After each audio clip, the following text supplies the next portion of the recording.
So magandang hapon mga ka-technique. So ang hawak ko ngayon dito ay ang ating Dongtao na rooster. So binibreeding ko na siya. Nag-start na ako last week pa. Kaso ayaw niyang ayaw niyang kastahan yung ating inahin. Kasi mapapansin ko agad yun kung kinakastahan niya. Kasi nagkakaroon ng dumi yung likod ng ating hen. Sa napapansin ko, malinis pa rin. Kaya mukhang hindi siya kumakasta, no? Parang nanghihina na yung ating rooster kumasta. So, pinainom ko na siya ng, para ganahan siya, kumasta. Yan. So, update muna tayo, guys. Yan. Dongtao yung malaking paano. So, nakaano na to, nakasalang na, no.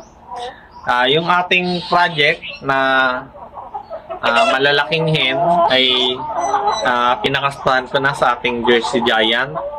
Bali, ang plano natin dyan ay yung Project A at saka Project B. Tapos, yung result ng Project A at B ay ating i-cross para makakuha tayo ng 5-way na breeding, no. Tapos yung ating Jersey Giant ay may itlog na din. Siguro after 3 to 1 month, mapipisa na yan, no. Tapos nandito pa rin yung ating silkies, bantam silkies, wala pa rin kumukuha. Ang isang pares, guys, ay 7,000 na lang. Kung kukunin niyo yung apat, meron ako dito apat na silky na may itlog na yun, guys. 12,000 na lang kung kukunin niyo, no? Tapos usap lang tayo sa delivery. Tapos ano pa? Meron ako napisa ng mga Brahma tsaka silky for release na yung ating silky. May 1 month na ako, guys.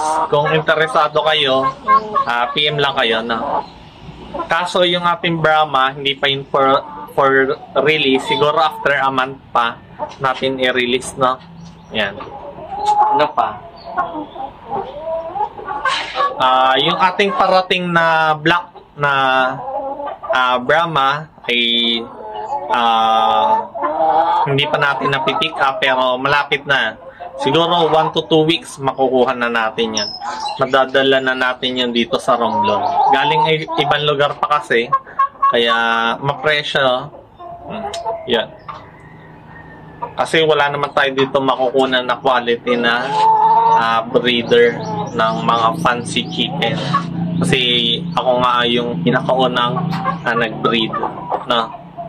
So, pag-usapan natin, guys, yung kasi maraming nagsasabi sa akin na mas okay daw para daw yung presyo ko daw parang bumili na daw sila ng malaking baboy, no? So, yun. So, tama naman. Kasi yung presyohan ko, siguro maabot ako ng 8,000, ganyan, isang manok. So, sisiw pa lang 1,000 ang pinakamababa, no? 1,000, 2,000, month old pa lang yun, no? Day old to month old, 1,000 to 2,000. Tapos, pero kung kukumputin nyo kasi, guys, kung mag-aalaga ba kayo ng baboy or manok na ganito, mga fancy chicken, mas malakas na kita, guys, sa manok. Kasi imagine 6 to 2 months bibigyan kayo niya ng kita, dahil kung makakapagbenta kayo ng sisiw. Pagalingan lang talaga, guys, ng marketing. Tsaka pinakikilala ko pa lang kasi yung ating mga fancy chicken, kaya yung iba nabibigla sa ating presyo. Pero yun talaga yung presyohan nun, guys. Actually, mas mababa pa nga siya, no? Tapos kung kasi sa baboy, ang kikita lang kasi dyan, guys, yung sa palengke. Kasi nabebenta nila yun ng 300 plus ang kilo. Sa atin, Kung kukunin nila ng live, mataas na nga yung 170, 180 ngayon eh. Dati, 120, ganyan. Lugin-lugi, guys. I-compute nyo din, guys. Mataas yung ating dito, presyo ng feeds. Parang nag-alkansya ka lang talaga, tapos parang naglibre ka lang sa labor. Wala kang tubo, negative ka pa, no? Compute nyo, guys. Kasi ako, napaggalaga na din ako ng baboy. Actually, eto, kaya ako to ginawa, babuyan dapat to, guys, eh. Kaso, yun nga, na-compute ko na lugi talaga sa baboy kung hindi ikaw yung kakatay. Eh, bawal naman tayo magkatay basta-basta ng baboy kasi dadaan dapat yan sa slaughterhouse, di ba? Tapos may mga babayaran ka pa dyan, tapos magkakatay, ganyan, no? Yan. Tapos ang kilo 120 to 170, 180, ganyan lang. Tapos ang presyo ng feeds mo 2,000 plus, ganyan. Ang isang sako, tapos aalagaan mo pa yung baboy, pinakamababa 3 months, guys. 3 months. Ang presyo dito ng biik, siguro mga more than 5 kilos lang yung biik. Nasa 3,500 na. Tapos pero kung per kilo, dapat nasa 1,000 plus lang eh, no? Eh di bumili ka na lang, guys, ng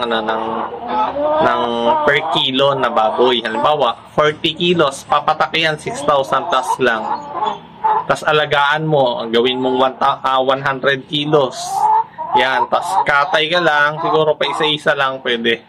Pero pag lagi ka magkakatay, bawal, lugi-lugi. Pero sa manok, walang bawal-bawal, no? Ito, fancy chicken. Stress reliever din, guys. Tapos meat type din siya, no? Yan. Malalaki kasi yung manok ko dito. Tapos may mga maliliit din yung mga bantam natin, no? Pero for release na din yan yung ating mga bantam silky. Kasi ang iiwan ko na lang talaga dito ay yung ating Dong Tao, Jersey Giant, at saka yung Brahma. Yan. Sa Brahma, nag-iipon pa lang ako ng Pamperiales. Tingnan natin kung kailan ulit ako mag-release.